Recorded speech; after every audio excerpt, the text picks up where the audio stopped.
Seja bem-vindo a mais uma história. Se acomode e, se quiser uma imersão ainda maior, coloque os fones de ouvido. Comente de onde você está assistindo e que horas são nesse exato momento. Prepare-se para a nossa jornada misteriosa de hoje. Vamos começar. Marina segurou as chaves da mansão com mãos trêmulas. A herança da tia Eulália chegara como uma surpresa. Ela mal se lembrava da mulher excêntrica que vivia isolada naquela propriedade. O marido Carlos e a filha Sofia, de 12 anos, observavam a fachada sombria da casa vitoriana. As janelas pareciam olhos vazios, fitando-os de volta. "Vai ser uma aventura", murmurou Carlos, mas sua voz carregava mais apreensão que entusiasmo. O interior da casa estava surpreendentemente bem preservado. Móveis cobertos por lençóis brancos criavam formas fantasmagóricas nos cômodos. Sofia correu pelos corredores, sua risada ecoando pelas paredes. Marina notou algo peculiar. Havia espelhos por toda parte. Espelhos antigos com molduras ornamentadas, espelhos pequenos em cada canto, espelhos que refletiam a luz de forma estranha. Sua tia tinha obsessão por espelhos, comentou Carlos, passando a mão por uma moldura dourada. Na primeira noite, Marina acordou com um som estranho. Eram 3 horas da manhã quando ouviu passos no andar de cima. Carlos dormia profundamente ao seu lado. Ela subiu as escadas lentamente, o coração batendo forte. O corredor estava vazio, mas um dos espelhos do corredor refletia uma figura que ela não conseguia ver diretamente. Uma mulher de vestido escuro, parada bem atrás dela. Marina girou rapidamente, mas não havia ninguém ali. "Mãe, você viu a senhora do espelho?" Sofia perguntou durante o café da manhã. Marina quase derrubou a xícara. "Que senhora, querida?" "A que fica me observando pelo espelho do meu quarto. Ela tem cabelos grisalhos e usa um vestido muito antigo." Carlos trocou um olhar preocupado com Marina. "Deve ser sua imaginação, Sofia. Casas antigas fazem barulhos estranhos." Mas Marina sabia que não era imaginação. Ela também tinha visto a mulher. Decidida a descobrir a verdade, Marina vasculhou os pertences da tia Eulália. No sótão, encontrou uma caixa de madeira cheia de fotografias antigas. As imagens mostravam uma mulher jovem e bonita que gradualmente envelhecia nas fotos subsequentes. No verso de uma foto estava escrito: "Violeta, 1962, que ela descanse em paz." Marina sentiu um arrepio. A mulher da foto era idêntica à figura que aparecia nos espelhos. Naquela noite, Marina confrontou a aparição. Ficou parada diante do espelho do corredor às 2 horas da manhã, esperando. A figura apareceu lentamente, como se emergisse de águas profundas. "Quem é você?" Marina sussurrou. A mulher no espelho moveu os lábios, mas nenhum som saiu. Então, ela apontou para baixo, para o porão da casa. Marina nunca tinha descido ao porão. A porta estava sempre trancada e ela não tinha encontrado a chave. Carlos achou a chave do porão no bolso de um casaco antigo. "Você tem certeza que quer descer?" perguntou, segurando a lanterna. Marina assentiu, embora suas mãos tremessem. A escada rangia sob seus pés enquanto desciam. O porão era frio e úmido, com paredes de pedra cobertas de mofo. No centro do cômodo havia um espelho imenso coberto por um lençol. "Por que alguém guardaria um espelho no porão?" Carlos murmurou, aproximando-se cuidadosamente. Quando Carlos puxou o lençol, Marina gritou. O espelho não refletia o porão onde estavam, mas sim um quarto elegante de décadas passadas. Uma jovem mulher estava sentada diante de uma penteadeira, escovando os cabelos. Era Violeta, mas mais jovem que nas fotografias. Ela parecia real, viva, como se existisse em outro tempo. "Isso é impossível", Carlos balbuciou. A mulher no espelho virou-se lentamente e os fitou com olhos cheios de tristeza. Marina tocou a superfície do espelho e sentiu algo gelado atravessar sua pele. Visões invadiram sua mente como relâmpagos. Violeta vivendo naquela casa, apaixonada por um homem casado, esperando por ele noite após noite. A tia Eulália, jovem e ciumenta, descobrindo o romance. Uma discussão violenta, um empurrão. Violeta caindo pelas escadas e batendo a cabeça. Ela morreu aqui. Marina sussurrou, as lágrimas escorrendo pelo rosto. E Eulália escondeu o corpo. Precisamos chamar a polícia, disse Carlos, mas Marina o impediu. Não, primeiro precisamos entender o que ela quer. Eles subiram do porão em silêncio, o peso da descoberta esmagando-os. Naquela noite, Marina sonhou com Violeta. A mulher morta guiava-a através da casa, mostrando lugares específicos. Acordou sabendo exatamente onde o corpo estava enterrado. No jardim, sob a roseira que Eulália cultivava com tanto cuidado. As rosas vermelhas cresciam nutridas pelo segredo enterrado. Durante 3 dias, Marina lutou contra a tentação de cavar o jardim. Mas as aparições ficaram mais intensas. Violeta aparecia em todos os espelhos agora, às vezes chorando, às vezes gritando sem som. Sofia começou a ter pesadelos e se recusava a ficar sozinha em qualquer cômodo. Ela está ficando mais forte, Marina percebeu. Quanto mais tempo passamos aqui, mais ela consegue se manifestar. A casa parecia pulsar com uma energia sombria e crescente. Vamos embora, implorou Carlos. Podemos vender a casa e esquecer tudo isso. Mas Marina sabia que não seria tão simples. Ela não vai nos deixar ir. Não até que encontremos o corpo e ele tenha um enterro digno. Naquela noite, Marina desceu ao porão sozinha. O espelho mostrava agora cenas da morte de Violeta. A discussão, a queda, Eulália arrastando o corpo inconsciente para o jardim. A verdade era ainda mais terrível do que imaginara. Violeta não morreu na queda. Ela sobreviveu, mas ficou gravemente ferida. Eulália, em pânico, a enterrou viva. Marina viu tudo através do espelho. A jovem mulher despertando na terra fria, tentando gritar, as unhas sangrando enquanto tentava cavar sua saída. A agonia durou horas. Marina vomitou, incapaz de suportar a visão. Perdão, sussurrou para o espelho. Perdão por ela ter sofrido tanto. As lágrimas de Violeta pareciam se misturar com as suas. Na manhã seguinte, Marina pegou uma pá do galpão. Carlos tentou detê-la, mas ela estava determinada. Não posso viver sabendo que ela está enterrada como um animal no quintal. Sofia assistia da janela enquanto a mãe cavava sob a roseira. 3 horas depois, Marina atingiu algo duro. Eram ossos, preservados pelo tempo e pela terra ácida. Um crânio pequeno, delicado. Restos de um vestido azul. Um anel de prata no dedo esquelético. Violeta havia sido encontrada. Naquela noite, pela primeira vez desde que chegaram, os espelhos permaneceram vazios. Marina sentiu uma paz estranha descendo sobre a casa. Eles chamaram a polícia, que removeu os restos mortais com discrição. O legista confirmou que os ossos eram de uma mulher jovem, morta há aproximadamente 60 anos. Caso arquivado, disse o detetive. Não há ninguém vivo para processar. Mas Marina sabia que a verdadeira justiça tinha sido feita. Violeta finalmente podia descansar. Uma semana depois, enquanto organizavam os pertences de Eulália para a doação, Marina encontrou um diário escondido. As páginas amareladas contavam a história completa.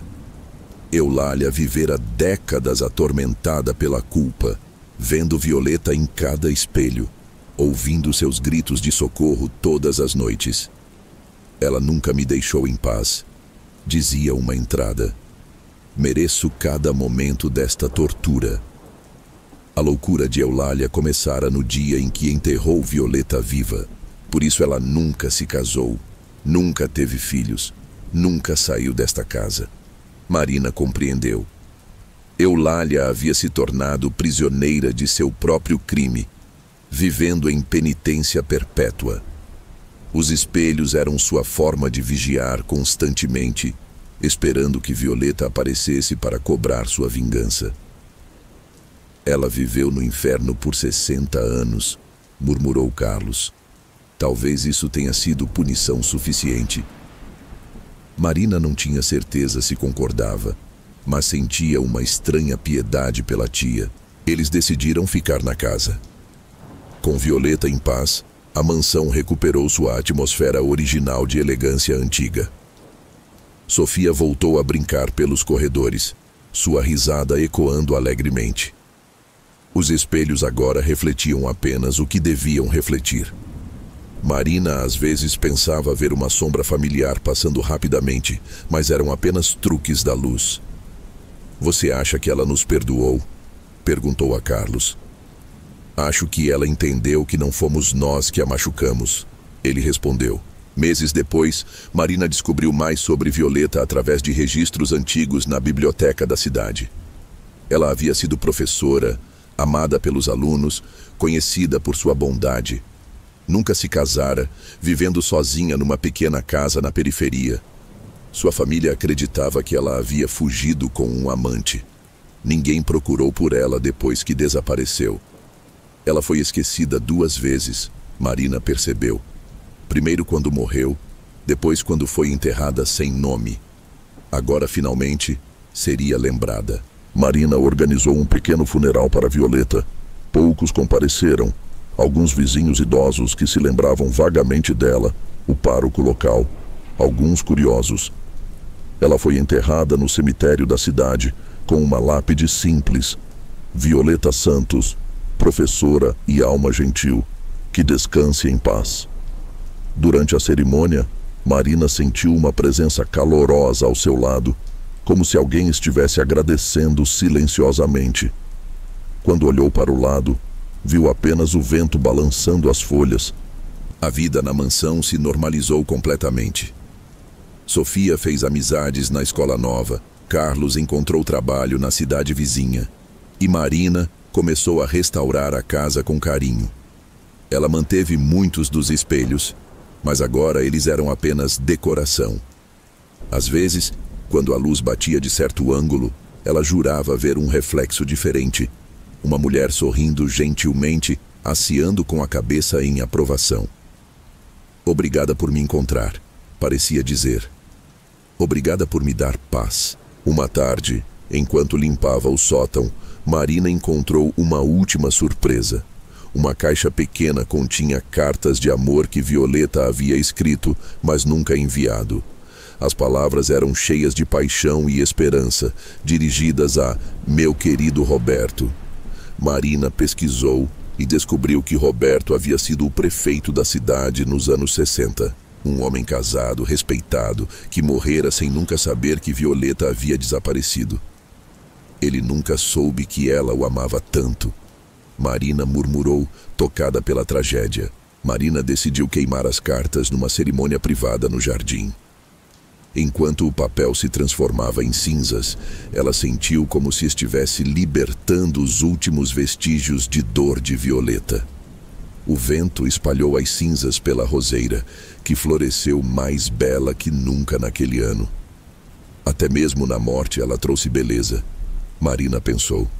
A casa parecia mais luminosa a cada dia, como se a tristeza acumulada durante décadas finalmente estivesse se dissipando. Vizinhos idosos começaram a visitar, compartilhando memórias sobre Violeta. "Ela era tão doce com as crianças", contava a dona Mercedes.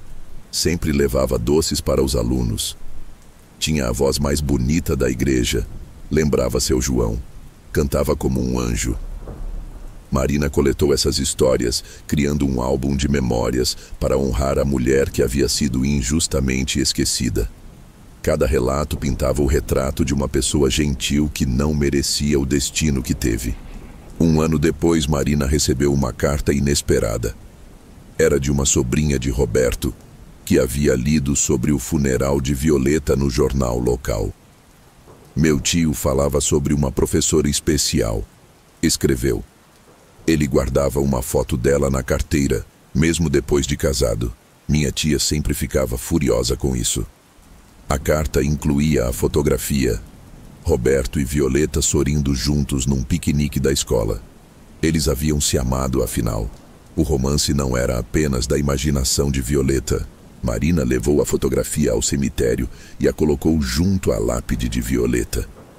Ele a amava também, sussurrou.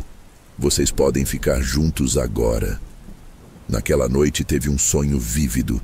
Violeta e Roberto caminhando juntos por um jardim ensolarado, finalmente reunidos em paz.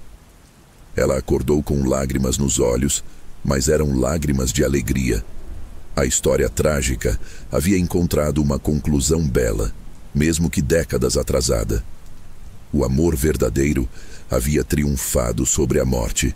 A casa tornou-se um lugar de cura para a família. Marina começou a dar aulas particulares para crianças da vizinhança, honrando a memória de Violeta. Sofia cresceu cercada por histórias de bondade e perdão.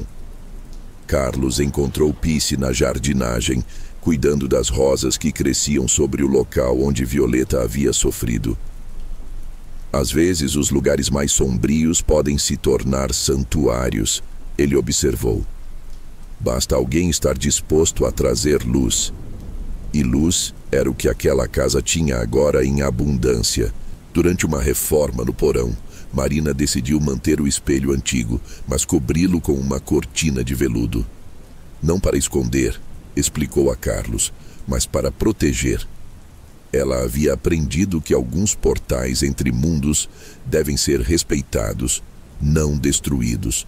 Às vezes, em noites especiais, ela entreabria a cortina e sussurrava uma oração para Violeta. O espelho permanecia tranquilo, refletindo apenas a realidade presente. Mas Marina sentia que, de alguma forma, ainda conectava duas almas em paz. Sofia, agora adolescente, às vezes perguntava sobre a história da casa. Marina contava tudo, sem omitir detalhes. É importante lembrar, dizia, não para assustar, mas para honrar. Violeta foi uma pessoa real, com sonhos e medos como nós. Sofia ouvia com atenção, desenvolvendo uma compreensão madura sobre vida, morte e justiça. A casa havia ensinado à família que alguns fantasmas não assombram para assustar, mas para serem lembrados com amor. Na biblioteca da cidade, Marina criou um pequeno memorial para Violeta. Fotografias, cartas dos ex-alunos, recordações de sua vida como professora. Ela merece ser lembrada pelo que foi, não pelo que sofreu, explicou ao bibliotecário. Crianças da escola visitavam o memorial, aprendendo sobre a mulher gentil que havia ensinado seus avós. Violeta havia se tornado uma lenda local, mas uma lenda de bondade, não de terror. Sua verdadeira natureza havia sido restaurada. 10 anos depois, Marina recebeu uma ligação inesperada. Uma emissora de televisão queria fazer um documentário sobre a casa. Não, respondeu firmemente. Essa não é uma história de fantasma para entreter pessoas. É sobre uma mulher que sofreu e merece respeito.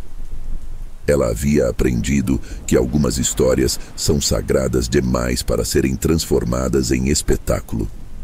Violeta havia encontrado paz e Marina não permitiria que essa paz fosse perturbada por curiosidade mórbida.